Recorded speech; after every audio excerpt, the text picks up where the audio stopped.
Salut à tous et bienvenue sur le Top Découverte. Les découvertes archéologiques ne sont que le début de l'histoire pour les archéologues. Une fois qu'ils ont fait une découverte, leur travail est de la comprendre. Et ce n'est pas toujours facile. Parfois les découvertes archéologiques sont si mystérieuses qu'elles laissent plus de questions que de réponses. Voici 10 découvertes archéologiques mystérieuses que les scientifiques n'expliquent pas.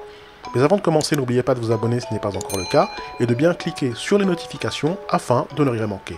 C'est parti. Numéro 10, le visage d'Arakbut. Le visage d'Arakmbut, ou Arakbut, est un colosse d'origine inconnue que l'on trouve dans les jungles de la réserve communale d'Amaracareí, dans la province de Manu, dans les départements de Madre Dios, au sud-est du Pérou. Le colosse a été présenté au public en 2013, bien qu'il soit déjà connu des Arakmbut, une communauté autochtone des environs qui le considère comme un lieu sacré, même s'il n'a gagné en popularité qu'en 2015. Il est situé sur le rebord d'un rocher et s'élève au-dessus d'une cascade. Pour les Arakmbut, le visage a été sculpté par leurs ancêtres et n'est pas le produit de la nature. Le colosse est un visage masculin qui regarde vers la jungle avec un nez aquilin aux lignes droites et précises, un front et une mâchoire proéminents, ainsi qu'un léger manteau de muscles qui couvre son visage. Dans sa partie inférieure se trouve la cascade.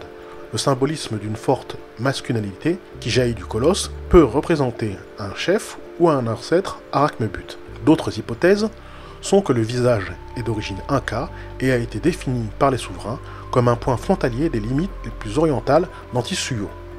Numéro 9, Nusta Hispana.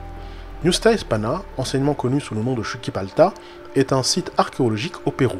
Il est situé à Villacamba, province de la Convention Région de Cusco.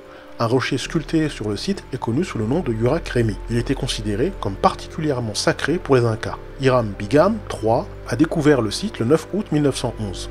L'ensemble du site était muré, mais ce qui compte, c'est la présence d'un rocher sacré qui doit correspondre à un huaca, hôtel de cérémonie, appelé Yurakremi. Cet huaca contient une série d'éléments iconographiques en bas et haut relief de haute symbolique idéologique. Autour de la pierre sacrée, il y avait un petit bassin réfléchissant alimenté par des canaux de pierre plate en quinconce qui partaient des 4 points cardinaux. La plupart des archéologues conventionnels pensent que c'est là que l'un des derniers souverains incas, utilisé par les conquistadors espagnols au XVIe siècle, s'est réfugié après avoir abandonné Cusco. Le caractère inachevé de la construction et le mode de taille restent un mystère. Et tout l'artefact est une énigme troublante. Numéro 8, le Main Mound. Le Main Mound est un terrassement humanoïde préhistorique situé à Greenfield dans le comté de Sauk, dans le Wisconsin, aux États-Unis. Construit à l'époque de la Sylvicole supérieure, le monticule est le seul monticule à effigie anthropomorphe qui subsiste en Amérique du Nord. Le monticule représente une figure humanoïde à cornes et peut avoir eu une signification religieuse ou cérémoniale pour ses constructeurs. Le monticule a été préservé en tant que parc de comté en 1908, inscrit au registre national des lieux historiques en 1978 et désigné monument historique national en 2016. Lors de sa construction, la figurine mesurait 65 mètres de long et s'élevait à 76 cm du sol. Les jambes et les pieds de la figure ont été détruits par la construction d'une route et un pâturage de l'autre côté de la rue, laissant le monticule moderne environ 15 mètres plus court que sa longueur d'origine. Selon les experts, le monticule a été construit entre 750 et 1200 de l'ère commune par les peuples de la sylviculture tardive. Il s'inscrivait dans une tradition de construction de monticules d'effigie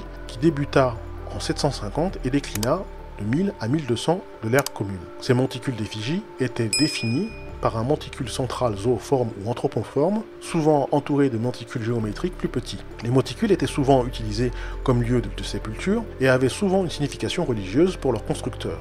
Bien que le Main Mound n'ait pas été fouillé, il a été supposé qu'il s'agissait également d'un lieu de sépulture, et la figure qu'il représente pourrait avoir été un chaman ou un dieu. Comme le monticule est encore relativement intact, il a un potentiel important pour faire la lumière sur la signification religieuse et culturelle des monticules d'effigie dans la culture sylvicole supérieure. Numéro 7. Les pierres à serre. Les pierres à serre, également appelées en mongol Buganchulu, sont un type de mégalithe rencontré dans le nord de la Mongolie et en Sibérie. Leur nom provient de leur gravure, où sont souvent représentés des cerfs parfois comme en train de voler. Il existe de nombreuses théories sur les raisons de leur existence et les personnes qui les ont créées. Les pierres de serre sont généralement construites à partir de granit ou de pierres vertes, selon ce qui est le plus abondant dans les environs. Elles ont des hauteurs variables, la plupart mesurent plus de 91 cm de haut, mais certaines atteignent une hauteur de 4,5 m. Les sommets des pierres peuvent être plats, ronds ou brisés, ce qui suggère que le sommet d'origine a peut-être été délibérément détruit. Les pierres sont généralement orientées avec la face décorée vers l'est. Les sculptures et les dessins étaient le plus souvent terminés avant que la pierre ne soit érigée, bien que certaines pierres montrent des signes d'être sculptées sur place. Les coupes à rainures profondes et les surfaces à angle droit indiquent la présence d'outils métalliques. Les outils en pierre ont été utilisés pour lisser les coupes dures de certains modèles. Presque toutes les pierres ont été sculptées à la main, cependant, certaines pierres inhabituelles montrent des signes qu'elles auraient pu être taillées avec un type primitif de perceuse mécanique. L'origine et le but précis de ces stèles restent un mystère. Numéro 6. Le monolithe de l'Utah. Le monolithe de l'Utah est un pilier métallique qui se dressait dans un canyon à fente de grès rouge dans le nord du comté de San Juan dans l'Utah. Le pilier mesurait 3 mètres de haut et était constitué de tôles rivetées dans un prisme triangulaire. Il a été placé illégalement sur des terres publiques entre juillet et octobre 2016 et est resté inaperçu pendant plus de 4 ans jusqu'à sa découverte et son retrait fin 2020.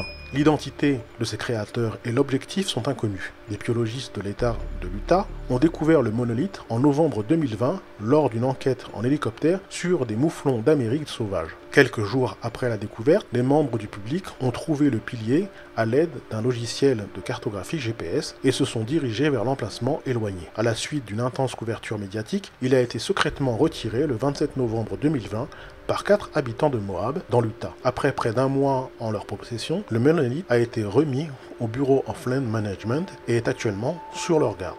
Numéro 5. Le rocher en équilibre. Le rocher en équilibre est un rocher mystérieux en équilibre sur quelques rochers plus petits situés à Northern Salem dans l'état de New York. Il y a une bonne explication géologique à ce phénomène, mais certaines personnes lui préfèrent des significations plus mystiques. La roche porte des graffitis datant du XVIIIe siècle et du XIXe siècle, car la route est une route majeure de la région depuis des siècles. La roche est un bloc erratique laissé par le dernier glacier en recul il y a environ 2000 ans, mais certains croient que c'est l'œuvre de druides. Numéro 4. Les statues de Nuku-Hiva. Certains endroits de notre planète gardent les secrets d'anciennes civilisations qui émerveillent les scientifiques du monde entier. Par exemple, sur l'île de Nuku-Hiva, il existe un mystère inexplicable. Les anciennes statues de certaines créatures que les ufologues comparent à des reptiliens. Il n'y avait d'analogue de ces statues nulle part ailleurs. En apparence, elles ressemblent à des créatures dont l'apparence rappelle vaguement celle d'extraterrestres ou d'hommes en combinaison spatiale. Les créatures représentées sous forme de statues ont une apparence très inhabituelle. Une silhouette humanoïde, une grosse tête avec des yeux énormes, des membres courts et un corps disproportionné. En les regardant, on a l'impression que leurs créateurs regardaient des extraterrestres pendant leur travail. Presque toutes les idoles étaient représentées dans les mêmes vêtements similaires aux combinaisons spatiales des astronautes modernes. Les scientifiques se demandent toujours qui a créé ces statues et ce qu'ils voulaient montrer. Numéro 3. Le Codex Rohan. Le Codex Rohan est un manuscrit de 448 pages d'origine austro-hongroise dont l'original est conservé à l'université de Budapest et dont les copies ont servi depuis 2002 en Roumanie de support à des études, des publications et des polémiques autour de l'éventualité de l'existence d'une écriture DAS. Pas un seul mot n'a été décoté du Codex Rohan, bien que beaucoup aient essayé. Des études d'1 an ont été réalisées et des experts en cryptage ont travaillé sur l'ouvrage. Ce qui est particulièrement intriguant, c'est que bon nombre des tentatives infructueuses concluent que les régularités des scripts suggèrent fortement une signification. La première mention du Codex Rohan date de 1838, lorsque ce manuscrit est inventorié dans la bibliothèque personnelle de Gustave Battiani. En 1907, il se trouve à Budapest considéré comme recueil d'écrits hongrois rares. Il est ensuite envoyé en Allemagne où l'appréciation se résume à « ceci est indéchiffrable, il y est écrit n'importe quoi ». Selon l'Académie roumaine, les phrases présentent un caractère aléatoire proche du résultat d'une écriture automatique et la transcription ainsi que ses traductions relèvent tout simplement du canular. Numéro 2. Le géant d'Atacama.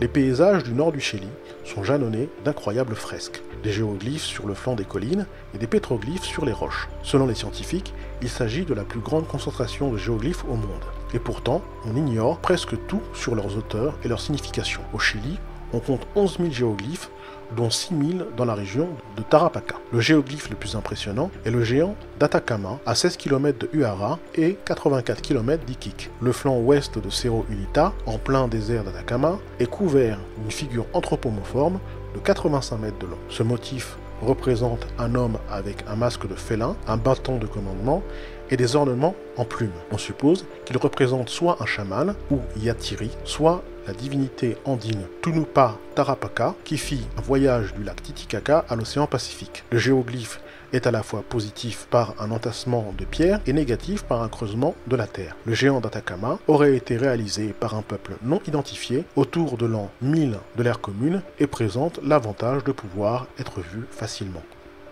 Numéro 1. Norimitsu Odachi.